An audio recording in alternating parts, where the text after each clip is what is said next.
오늘 함께 나눌 말씀을 보겠습니다. 베드로전서 1장 3절부터 9절의 말씀입니다.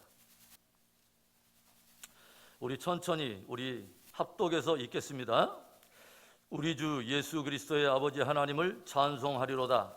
그의 많으신 긍휼대로 예수 그리스도를 죽은 자 가운데서 부활하게 하심으로 말미암아 우리를 거듭나게 하사 산 소망이 있게 하시며 썩지 않고 더럽지 않고 쇠하지 아니하는 유업을 있게 하시나니 곧 너희를 위하여 하늘에 간직하신 것이라. 너희는 말세에 나타내기로 예비하신 구원을 얻기 위하여 믿음으로 말미암아 하나님의 능력으로 보호하심을 받았느니라. 그러므로 너희가 이제 여러 가지 시험으로 말미암아 잠깐 근심하게 되지 않을 수 없으나 오히려 크게 기뻐하는도다. 너희 믿음의 확실함은 불로 연단하여도 없어질 금보다 더 귀하여 예수 그리스도께서 나타나실 때에 칭찬과 영광과 존귀를 얻게 할 것이니라. 예수를 너희가 보지 못하였으나 사랑하는도다. 이제도 보지 못하나 믿고 말할 수 없는 영광스러운 즐거움으로 기뻐하니 믿음의 결국 곧 영혼의 구원을 받음이라. 아멘. 우리 옆에 분들에게 우리 인사 나눕시다. 오늘도 큰 은혜 받읍시다. 다시 한번 우리가 또 두 주먹을 불끈 쥐고 인사 나눕시다. 끝까지 승리합시다. 아멘. 사람들은 생애 여러 사건들을 경험하면서 느끼는 희노애락의 감정을 노래로 표현하며 살아가죠. 그래서 인생을 살아가며 부르는 노래에는 즐거워서 부르는 노래도 있지만 슬퍼서 부르는 노래도 있고 때로는 한이 맺혀서 그렇게 서럽게 부르는 노래도 있습니다. 외로울 때 홀로 부르는 노래가 있는가 하면 흥에 겨워서 함께 부르는 노래도 있죠. 그런가 하면 누군가 생의 마지막을 맞이하는 일을 애도하며 부르는 노래도 있습니다. 이와 같이 어떻게 보면 인생은 노래와 더불어서 호흡하고 노래와 더불어 살아가는 노래하는 존재라고 말할 수 있는 것이죠. 그런데 모든 인생들 가운데 가장 아름다운 노래, 가장 영화로운 노래를 부르는 사람들이 있습니다. 바로 그리스도인들입니다. 바로 성도들이죠. 세상 사람들은 상황에 반응하며 노래하고 환경을 따라 노래하지만 그리스도인들은 환경을 초월하고 또 상황을 뛰어넘어서 노래를 하는 것입니다. 세상 사람들은 상황에 눌려서 상황을 묵상하며 상황을 노래하지만 그리스도인들은 상황과 환경을 초월하여 모든 역사를 주관하시는 하나님을 노래하는 사람들입니다. AD 64년 로마에는 엄청난 화염이 도시의 절반가량을 완전히 전소시켜버린 대화재 사건이 발생하게 되죠. 네로 황제가 시상을 얻는답시고 불을 지른 것이 결국 큰 불길로 번지게 된 것인데 황제 네로는 사악하게도 이 대화재의 주범으로 그리스도인들을 지목하게 됩니다. 그래서 로마 제국 산하에 있는 모든 교회와 성도들은 화재 사건의 주범으로 몰리면서 억울한 희생양이 되어서 이제 그들 앞에는 엄청난 환난과 핍박의 그림자가 서서히 다가오고 있었습니다. 바로 이때에 초대교회 수장인 베드로는 그 환난과 핍박 앞에 직면해 있는 초대교회와 성도들 향해서 담대히 이렇게 선포하고 있어요. 찬송하리로다. 찬송하리로다. 우리 주 예수 그리스도의 아버지 하나님을 찬송하리로다. 다가오는 고난의 먹구름 앞에서 놀랍게도 베드로는 초대교회와 성도들을 향해서 찬송을 기억하게 하고 찬송할 것을 도전하고 있더라고 하는 것이죠. 오늘 말씀 속에서 우리는 초대 성도들이 지금 직면하고 있는 그 위기적인 상황과 전혀 어울리지 않는 단어들이 등장하고 있다고 하는 것을 우리가 발견하게 돼요. 기쁨과 즐거움, 존귀와 영광. 오늘 사도 베드로는 초대 성도들 안에서 현저적인 고난과 위기에 결코 압도되지 않는 놀라운 기쁨, 오히려 그 고난과 위기를 훨씬 초월해서 뛰어난 바로 그 기쁨을 발견했다고 하는 것입니다. 오히려 너희가 크게 기뻐하는도다. 오히려 너희가 크게 기뻐하는도다. 그냥 기쁨이 아닌 것이죠. 저들 안에는 말할 수 없는 영광으로 즐거워하는 그 거룩한 즐거움이 넘치고 있다고 하는 것입니다. 초대 성도들 안에는 모든 상황과 환경을 뛰어넘는 강력한 기쁨의 찬송이 있었다고 하는 것입니다. 여러분, 그렇다면 모든 상황과 환경을 뛰어넘는 성도들의 찬송의 이유는 무엇입니까? 저들 안에는 어떤 기쁨이 있기에 모든 상황을 뛰어넘어서 원형 경기장에서 사자의 밥이 되어 죽어가면서도 때로는 몸에 불이 붙어서 가로등이 되어 화형으로 죽음을 맞이하면서도 그렇게 찬송을 하는 것일까요? 도무지 감당할 수 없는, 도무지 세상이 이해할 수 없는 성도들의 찬송의 이유 무엇입니까? 첫째로는 그리스도 안에서 거듭남으로 이제는 산 소망을 가졌다고 하는 것이죠. 3절의 말씀을 우리 함께 읽어보겠습니다. 우리 주 예수 그리스도의 아버지 하나님을 찬송하리로다. 그의 많으신 긍휼대로 예수 그리스도를 죽은 자 가운데서 부활하게 하심으로 말미암아 우리를 거듭나게 하사 산 소망이 있게 하시며, 교회와 성도들이 모든 상황을 뛰어넘어 찬송할 수 있는 이유, 핍박과 환난의 먹구름이 짙게 들어오진 그때라도 성도들이 결코 멈출 수 없는 벅찬 감동의 찬송의 이유, 그것은 우리 주 예수 그리스도의 하나님 영광의 아버지께서 저와 여러분을 그리스도 예수 안에서 거듭나게 하사 산 소망을 주셨기 때문이라고 하는 거죠. 창세 이후에 첫사람 아담으로부터 시작된 죄악의 역사는 인류에게 사망을 가져왔습니다. 그리고 성경이 말하는 것처럼 한 번 죽는 것은 인생에게 정하는 것이지만 그 이후에는 심판이 있으리라 하는 말씀처럼 모든 인생은 이제 죽음으로만 끝나는 것이 아니라 이제 죽음 이후에 영원한 형벌 아래 드리워진 절대적 심판을 운명으로 갖게 되었다고 하는 것이죠.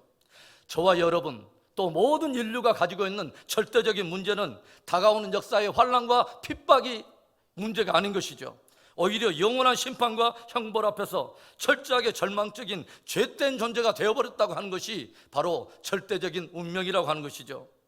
적절한 선행으로 포장하고 도덕과 철학으로 그렇게 메이크업하고 종교로 그렇게 또한 가장하고 분장을 해서 될 일이 아니라 존재 자체가 죄인이 되어서 이제는 영원한 형벌이 기다리고 있는 아무런 소망이 없는 존재가 되어버렸다고 하는 것, 그것이 인류가 가지고 있는 모든 인생들이 절대적으로 직면해야 될 가장 근본적이고도 가장 본질적인 문제가 되었다고 하는 것입니다.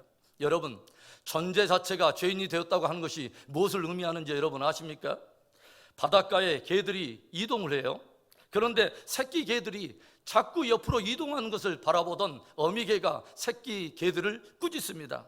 얘들아, 그렇게 자꾸 옆으로만 이동하면 어떻게? 똑바로 가야지. 그러자 새끼 개들이 물어요. 엄마, 똑바로 가는 게 뭐야? 어떻게 하면 바르게 갈 수 있어? 이때 어미개가 말을 해요. 나를 잘 봐, 이렇게 가는 거야. 그리고 어미개가 자랑스럽고 당당하게 걸어갑니다. 어떻게 걸었을까요? 그 어미개 역시 옆으로 걸었던 것이죠. 왜일까요? 존재적으로 개이기 때문에 그렇죠. 존재 자체가 죄인이 되었다는 것은 스스로의 어떤 선행이나 적절한 종교와 철학으로 또 그런 도덕으로 절대로 스스로 의로울 수 없는 말 그대로 절망적인 죄인이 되었다고 하는 것을 말하는 것입니다. 그래서 하나님 앞에서 내가 죄인됨을 부인하고 적절한 선행과 도덕으로 아직도 스스로 구원에 이를 수 있다고 자부하고 있는 바로 그 자체마저 죄인일 수밖에 없는 그런 죄인이 되었다고 하는 거예요. 그러면 어떻게 하면 인생들은 이 죄된 존재의 문제를 해결할 수 있을까요? 도저히 스스로 해결할 수 없는 이 지긋지긋한 죄된 존재의 문제를 어떻게 해결할 수 있는 것일까요? 성경은 이 절대적인 죄인된 인간을 구원하기 위해서 영원부터 그 인생들을 추적해 오신 하나님의 긍휼과 하나님의 사랑을 기록하여 들려주고 있어요. 그리고 스스로 도저히 벗어날 수 없고 스스로 처리할 수 없는 인생의 근본적인 죄의 문제를 해결하기 위해서 사랑의 하나님이 결정하신 위대한 구원의 길 하나를 보여주고 있습니다. 당신의 하나밖에 없는 독생자 예수 그리스도를 십자가에 내어주심으로 말미암아 모든 인생의 죄의 문제를 담당케 하신, 도저히 이해할 수 없고 도무지 측량할 수 없는 하나님의 사랑 말입니다. 그리고 그 하나님의 뜻을 따라 자신을 십자가에 내어주심으로 죄인을 구속하신 예수 그리스도의 숭고한 희생의 이야기를 복음으로 들려주고 있어요. 그래서 마침내 요한복음 3장 16절의 말씀처럼 하나님이 세상을 이처럼 사랑하사 독생자를 주셨으니 이는 저를 믿는 자마다 멸망치 않고 영생을 얻게 하려 하심이라 하는 그 복음이 이제는 모든 믿는 자에게 실제적인 구원의 실제가 되도록 주님이 이루셨다고 하는 것이죠. 그래서 이제 도저히 그 꿈꿔볼 수 없는, 도저히 일어날 수 없는 영광스러운 일이 내 인생 안에 일어나서 영원한 형벌과 심판에 던져질 내가 감히 하나님의 긍휼을 입고 구원받고 거듭나 이제 영원한 산소망을 갖게 되었는데 어떻게 찬양하지 않을 수 있겠느냐 하는 거예요. 그 산소망을 가진 성도가 어떻게 환경과 상황에 짓눌려 그 찬송을 멈출 수 있겠느냐 하는 거예요. 우리들이 인생길을 걸어갈 때 때때로는 황금길을 걷기도 하죠. 항해할 때 순탄한 항해를 하기도 합니다. 그러나 때때로 좁은 협곡과 사망의 음침한 골짜기를 갈 때도 있고 거친 풍랑과 넘실대는 파도를 넘어갈 때도 있는 것이죠. 그러나 우리 성도들이 이러한 모든 상황을 초월하여 모든 환경을 초월하여 찬송할 수 있는 이유, 그것은 영원한 형벌 가운데 던져질 수밖에 없는 저와 여러분을 그리스도 예수를 믿어 거듭나게 하시고 영원한 산소망을 주셨다고 하는 하나님의 은혜 때문인 것이죠. 베드로는 바로 그 감동과 감격을 상기시키며 성도들에게 찬송하리로다, 찬송하리로다, 찬송을 도전하고 있는 것입니다. 여러분, 오늘 우리 황찬호 선교사님과 우리 찬양단들이 함께 그런 찬송을 고백했어요. 내 영혼이 은총을 입어 중한 죄짐을 벗고보니 슬픔 많은 이 세상도 천국으로 화하도다. 높은 산이 거친 들이 초막이나 궁궐이나 내 주 예수 모신 것이 그 어디나 하늘나라. 할렐루야 찬양하세. 내 모든 죄 사함받고 주 예수와 동행하니 그 어디나 하늘나라. 여러분, 누가 이 찬송을 부를 수 있을까요? 누가 감히 이런 찬송을 부를 수 있다는 말입니까? 바로 예수 그리스도를 믿어 구원을 얻고 부활하신 주님을 마음속에 모시고 사는 거듭난 성도들의 노래인 것입니다. 믿음의 성도는 이제 죽음을 넘어선 산소망이 있기 때문에 이런 위대한 찬송을, 이 위대한 고백을 할 수 있다고 하는 것이죠. 이 세상에는 장차 사라지고 없어질 것을 붙잡고 인생을 살아가는 많은 사람들이 있죠. 그러나 하루아침에 날개를 달고 그렇게 훌쩍 날아가 버릴 재물이나 권력에 소망을 두며 살다가 그것이 사라지는 날에 저들의 찬송도 사라지고 저들의 소망도 사라지는 것입니다. 그러나 우리 그리스도인은 거듭남으로 인해서 산 소망을 가지고 있기에 환경과 상황을 초월하여 하나님을 찬송하는 것이죠. 산 소망이 무엇입니까, 여러분? 그것은 잠시 있다가 사라지는, 잠시 있다가 썩어지는 그런 소망이 아니라 영원한 것이며 이 땅에 있는 것으로 끝나는 것이 아니라 죽음 너머에까지 이어지는 영원한 소망이며 이 땅에 속한 것이 아니라 하늘에 속해 있는 영원한 소망을 말하는 것입니다. 아브라함은 이 산 소망을 붙잡았기 때문에 이 땅에서 기꺼이 하나님의 말씀을 따라 나그네 삶을 살았고, 이 산 소망을 붙잡았기 때문에 욥은 이해할 수 없는 고난을 직면하면서도 하나님을 향한 믿음을 저버리지 않았습니다. 뿐만 아니라 구약의 선지자들과 신약의 사도들 역시 이 산 소망 때문에 무서운 환난과 핍박을 직면하면서도 예수 그리스도에 대한 그 복음을 증거하면서 복음의 증인의 삶을 살아냈다고 하는 것이죠. 사랑하는 성도 여러분, 저와 여러분에게는 모든 상황과 환경을 뛰어넘어 부를 수 있는 그 산 소망의 노래가 있습니까? 숱한 고난과 어려움이 몰려올 때도 나를 구속해 주신 그 은혜에 감동하여 감격해요 결코 멈출 수 없는 그 구원의 노래, 산 소망의 노래, 은혜의 노래, 감사의 노래가 있습니까?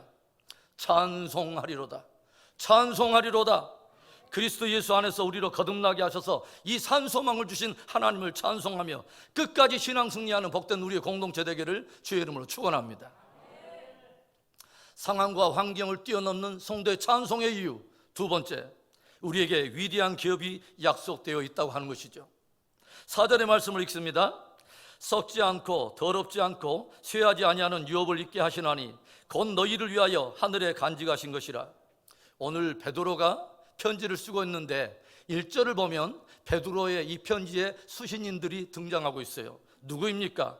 본도와 갈라디아, 갑바도기아, 아시아와 비두니에 흩어진 나그네들이라고 기록되어 있습니다. 신앙을 지키기 위해서 각 도처에 흩어져 버린 나그네들, 초대 성도들은 신앙을 인해서 그렇게 삶의 터전도 빼앗기고 산업도 빼앗긴 채 이 세상에서는 아무런 기업이 없는 나그네들이 된 것입니다. 그런데 베드로가 그 나그네된 성도들에게 무엇을 도전합니까? 찬송하리로다, 찬송하리로다. 어떻게 베드로는 나그네된 성도들 향해서 찬송하라고 도전할 수 있는 거예요? 어떻게 나그네 된 성도들이 찬송할 수 있다는 말입니까?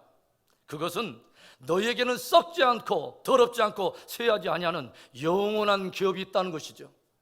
하늘에 있는 영원한 기업, 하나님께서 믿음의 성도들 위해서 하늘에 간직한 그 놀라운 영광된 기업이 있다는 거예요. 그러기에 그 영광된 기업을 바라보며 찬송하라는 것입니다. 오늘 저와 여러분의 눈이 열려 하늘에 예비된 그 영광을 바라볼 수 있는 그 위대한 믿음의 안목이 열 수 있기를 주의 이름으로 축복합니다. 로마가 불타버릴 때 그 도성 안에 있는 자신의 기업이 불타는 것을 보면서 애고가며 통곡하는 사람들도 분명히 있었을 거예요. 그런데 정작 자신들의 몸에 불이 붙어 죽어가면서도 신앙을 이유로 끝까지 찬송하는 무리들이 있더라고 하는 거예요.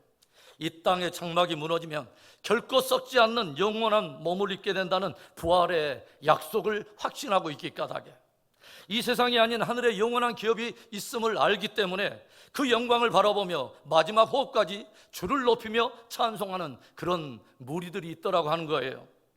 영원한 형벌과 심판에 던져질 비천한 인생을 사랑하셔서 구원해 주신 그 은총도 놀라운 것인데, 썩지 않고 쇠하지 않는 영원한 기업을 약속해 주신 그 은혜를 생각할 때에 결코 찬송을 멈출 수 없더라고 하는 것이죠.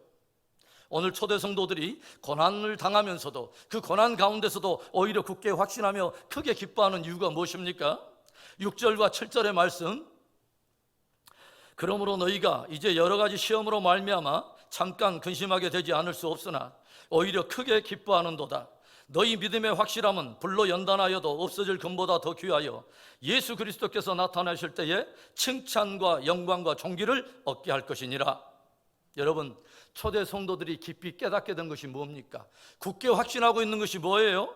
복음과 함께 믿음을 지키다 보면 고난도 당할 때가 있고 시련이 찾아올 때도 있지만 바로 그것이 예수 그리스도의 강림하실 때 성도들에게는 칭찬과 영광과 존귀가 된다고 하는 것을 저들이 확신하고 있다고 하는 것이죠. 그래서 저들은 고난 가운데서도 시련의 풍파 가운데서도 오히려 기쁨을 잃지 않고 영광의 하나님을 높이고 있다고 하는 거예요. 성경의 마지막 책인 요한계시록이 장차 역사 속에 되어질 여러 사건들을 다 기록하면서 끊임없이 간간히 사이의 막장에 끊임없이 모든 성도들에게, 독자들에게 보여주고 있는 게 뭐예요? 승리 성도들이 최후에 차지할 영광을 끊임없이 보여주고 있다고 하는 거죠.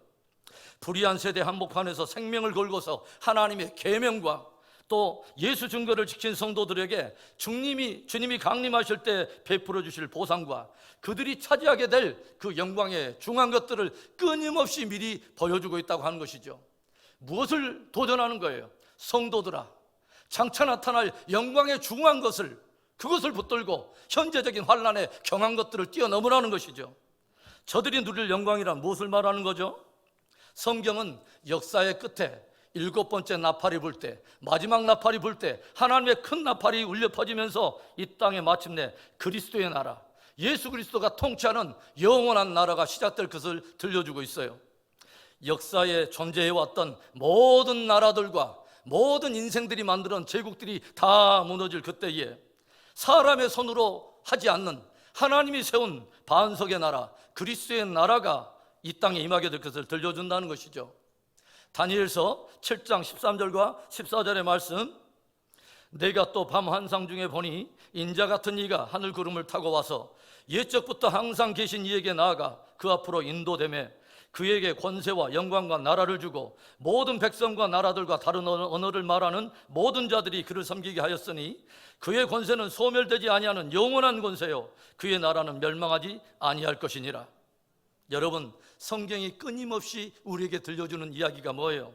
예수님께서 통치하시는 그 나라는 결코 그 국권이 다른 곳에 넘어가지 않고 결코 썩지 아니하는 영원한 권세요 나라인 것을 끊임없이 들려주는 것이죠. 그리고 또 들려주는 것이 뭐예요? 그 나라는 그리스도 예수만의 통치하는 나라가 아니라 그와 함께 더불어 연합한 모든 성도들이 함께 더불어 다스리는 성도들의 나라가 될 거라고 하는 거죠. 다니엘서 7장 21절과 22절에 이어지는 말씀, 내가 본즉 이 뿔이 성도들과 더불어 싸워 그들에게 이겼더니 옛적부터 항상 계신 이가 와서 지극히 높으신 이의 성도들을 위하여 원한을 풀어주셨고 때가 이름에 성도들이 나라를 얻었더라. 적그리스도와 어둠의 세력들이 성도들을 핍박하고 성도들은 그 가운데서 치열한 믿음의 싸움을 하는데 결국 예적부터 항상 보좌에 계셨던 하나님께서 이 땅에 임하시고 하나님의 백성들의 믿음을 보호하시고 저들을 신원하시고 성도들의 억울함을 풀어주시고 마침내 불의한 세력을 심판하신다는 거죠. 그리고 때가 이름에 성도들이 나라를 얻게 된다는 것입니다. 성도들이 마침내 결코 쇠하지 않고 썩지 않는 영원한 나라를 기업으로 얻게 된다고 하는 것이죠. 요한계시록에서 증거하는 말씀으로 또 한번 보겠습니다. 20장 4절부터 6절에 좀 긴 말씀인데 제가 읽겠습니다. 또 내가 보좌들을 보니 거기에 앉은 자들이 있어 심판하는 권세를 받았더라. 또 내가 보니 예수를 증언함과 하나님의 말씀 때문에 목배임을 당한 자들의 영혼들과 또 짐승과 그의 우상에게 경배하지 아니하고 그들의 이마와 손에 그의 표를 받지 아니한 자들이 살아서 그리스도와 더불어 1000년 동안 왕노릇하니 그 나머지 죽은 자들은 그 1000년이 차기까지 살지 못하더라. 이는 첫째 부활이라. 이 첫째 부활에 참여하는 자들은 복이 있고 거룩하도다. 둘째 사망이 그들을 다스리는 권세가 없고 도리어 그들이 하나님과 그리스도의 제사장이 되어 1000년 동안 그리스도와 더불어 왕노릇하리라. 사랑하는 성도 여러분, 그리스도 예수 안에 있는 성도들에게 영원한 나라, 영원한 기업이 있다는 것을 여러분 알고 계십니까? 성도들이 참여하게 될 첫째 부활의 영광, 그리고 성도들이 함께 다스리게 될 영원한 나라가 이 땅에 다가오고 있다고 하는 것을 여러분은 확신하십니까? 그 영광을 알고 있기 까닭에, 그 영광을 확신하고 있기 까닭에 성도는 오늘도 고난과 어려움 속에서도 믿음의 전진을 하며 찬송을 부를 수 있다고 하는 것입니다. 그 승리의 찬송이 저와 여러분의 입술에서 끊임없이 하나님 앞에 고백되어지고 그 승리의 찬송으로 하나님을 영화롭게 하는 복된 저와 여러분의 신앙이 되기를 주의 이름으로 축원합니다. 상황과 환경을 뛰어넘는 성도의 찬송의 이유, 마지막 세 번째, 하나님의 인도와 보호하심이 있다고 하는 것이죠. 5절의 말씀, 너희는 말세에 나타내기로 예비하신 구원을 얻기 위하여 믿음으로 말미암아 하나님의 능력으로 보호하심을 받았느니라. 여기서 보호하심에 해당하는 헬라어 프로우레라고 하는 이 단어는 보초를 서다라고 하는 그런 의미를 가지고 있어요. 그러니까 하나님께서 당신의 백성들을 위해서 보초를 세우시고 저들의 믿음을 보존하신다는 그런 말씀입니다. 어떤 분이 책에 기록해 놓은 이런 글을 제가 읽은 적이 있어요. 하나님의 자녀들은 결코 두려워할 필요가 없다. 왜냐하면 그들에게는 그들을 보호하며 따르는 강력한 하나님의 군사 둘이 있기 때문이다. 그 군사 둘이란 바로 시편 23편 6절에 내 평생의 선하심과 인자하심이 정녕 나를 따르리니 내가 여호와의 집에 영원히 거하리로다. 바로 이 말씀에 나오는 하나님의 선하심이라고 하는 군사와 하나님의 인자하심이라고 하는 바로 그 군사이다. 얼마나 멋진 표현입니까? 얼마나 든든한 보장입니까? 우리가 마침내 나타나기로 된 그 구원을 얻기 위하여 믿음으로 말미암아 하나님의 능력으로 보호하심을 입었다. 이 말이 어떤 의미를 가지고 있을까요? 우리 안에서 구원의 일을 시작하신 하나님께서 그리스도의 날까지 반드시 그 구원을 이뤄내고야 마실 거라고 하는 것에 대한 확증의 말씀인 것입니다. 원어적인 의미로는 하나님의 강력한 힘으로 방패가 되어 우리의 믿음을 보호해 주신다고 하는 그런 의미예요. 사울 왕의 추격과 적들의 공격을 받으면서 늘 위기 가운데 도망자의 신세에 있던 다윗이 끊임없이 자기의 스스로의 믿음을 독려하면서 고백했던 말씀이 있죠. 여호와께서 너로 실족지 않게 하시며 너를 지키는 자가 졸지 아니하시리로다. 여호와는 너를 지키시는 자라. 여호와께서 내 우편에서 그늘이 되시나니 낮의 해가 너를 상치 못하며 밤의 달이 너를 해치 못하리로다. 여호와께서 너의 출입을 지금부터 영원까지 지키시리로다. 여러분, 무엇보다도 우리 믿음의 성도들이 참으로 보호를 받아야 할 것이 있습니다. 바로 그것이 믿음입니다. 환난과 핍박이 몰려오면서 때로는 재산을 빼앗기기도 하고 산업을 빼앗기기도 하고 생명도 빼앗길 수도 있지만 결코 빼앗겨서는 안 될 것이 있다면 바로 우리의 믿음인 것입니다. 성지순례에서 사람들이 가장 충격을 받게 되고 감동을 받게 되는 것이 무엇일까요? 그것은 성 베드로 성당이나 성 소피아 성당 같은 웅장한 건물이 아닙니다. 2000년 전에 지어진 로마의 건축물이나 그리스의 신전들을 보면서 감동하는 것이 아니에요. 신앙을 지키기 위해서 암혈과 토굴에 몸을 은신했던 초대 성도들의 몸부림치는 신앙의 흔적들을 보면서 깊이 감동한다는 것이죠. 카타콤과 절벽 위에 세워진 수도원들, 그리고 갑바도기아의 석굴 교회들과 지하 도시 대림구에서 보게 되는 신앙의 흔적들에 깊이 눈시울을 적시며 감동한다는 것이죠. 최근에 카타콤에서 다 발굴된 성도들의 모든 그 시체 유골은 다 허리가 굽어 있습니다.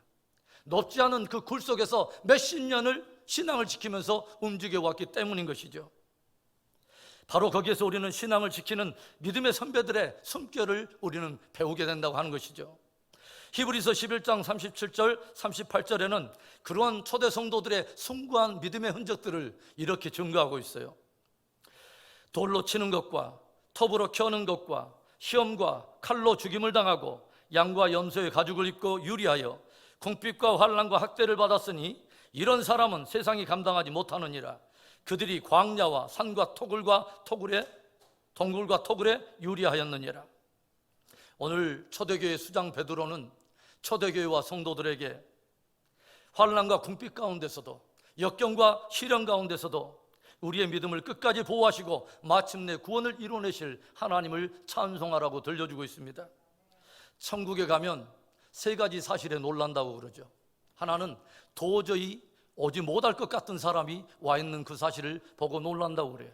또 하나는 꼭 그 사람은 와 있을 것이라고 확신했는데 보이지 않는 사람으로 인해서 놀란다고 그래요. 그리고 나머지 하나는 무엇보다도 바로 내가 그 자리에 있다는 사실에 놀라며 경이로운 감탄과 감동을 하게 된다는 거예요. 바로 그때 우리는 우리들의 믿음을 보존해 주신 하나님께 기쁜 감사의 찬송을 드리게 될 것입니다. 오늘도 우리의 믿음을 붙드시고 끝까지 우리 안에서 구원을 완성하실 그 하나님을 인하여 찬송할 수 있는 복된 저와 여러분의 신앙이 되기를 축복합니다. 사랑하는 성도 여러분, 성도들이 오늘 다양한 환경과 상황을 직면하면서도 그것을 거뜬히 뛰어넘는 성도들의 그 놀라운 찬송의 이유는 무엇입니까? 그리스도 예수 안에서 우리로 거듭나게 하시고 썩을 소망이 아니라 썩지 않는 산 소망을 주셨다고 하는 거예요. 하나님의 은혜로 구원을 받았을 뿐만 아니라 이제는 썩지 않고 쇠하지 않는 영원한 기업, 하늘의 기업을 저와 여러분이 가지고 있다고 하는 거죠. 그리고 하나님께서는 그분의 능력으로 우리의 믿음을 보존하사 마침내 우리 안에서 시작하신 그 구원을 완성해 내신다고 하는 것입니다. 찬송하리로다. 찬송하리로다. 우리들의 평생에 사는 날 동안에 이 벅찬 감동과 감격의 찬송을 부르며 끝까지 신앙 승리하는 복된 저와 여러분, 또 우리 신앙 공동체 되기를 다시 한번 주님의 이름으로 축원합니다. 하나님 아버지 감사합니다. 복되고 아름다운 날에 아름다운 말씀으로 우리에게 아버지 주여 허락해 주시고, 오 하나님 아버지, 오늘 또 귀한 하나님의 지성소에 들어가 주님의 영광을 마음껏 높이며 찬송할 수 있도록 은혜 주심을 감사합니다. 보이고 손에 잡히는 무엇 때문에 찬송하는 것이 아니라 오 하나님 아버지 주여, 절대적으로 영원한 형벌에 들어갈 수밖에 없는 우리를 모든 죄악에서 건지시고 이제는 거듭나게 하사 산 소망을 주신 그 놀라운 하나님, 이제 우리에게 구원을 주실 뿐만 아니라 썩지 않고 쇠하지 않는 영원한 기업을 하늘에 간직하신 놀라운 하나님의 그 은혜, 오 하나님, 우리 안에서 시작하신 바로 그 구원에 대한 믿음을 보존하사 우리 안에서 마침내 구원을 이루고 내시고야 말 그 하나님의 능력, 그 하나님의 은혜를 우리는 찬양합니다. 오 하나님, 우리 성도들에게 끝까지 아버지 주여 주님 오시는 날까지 신앙 승리할 수 있도록 이 놀라운 찬송에 전진하게 하여 주시고 믿음에 전진할 수 있도록 축복해 주시옵소서. 오늘 특별히 하나님 드려진 모든 헌물을 축복하여 주시고 저들이 하나님 드려진 헌물이 쓰이는 곳마다 생명의 역사, 좋은 은혜의 열매가 드러나도록 축복해 주시고 저들이 하나님 믿음의 지경터가 넓어지고 신앙의 세월이 아버지시여 연륜이 흘러갈수록 더 주님을 아는 아버지시여 그 깊이의 지식이 더 아버지 깊어지게 하시고 그리스도의 장성한 분량으로 아버지시여 확장되는 좋은 역사가 있게 해 주시옵소서. 아버지, 위기를 맞고 있는 이 시대 자자손손이 세대와 세대가 믿음으로 연결되는 거룩한 가정의 부흥이 일어나게 하여 주시고 오 할렐루야 아버지, 명문 신앙의 가정들을 이룰 수 있도록 축복해 주시옵소서.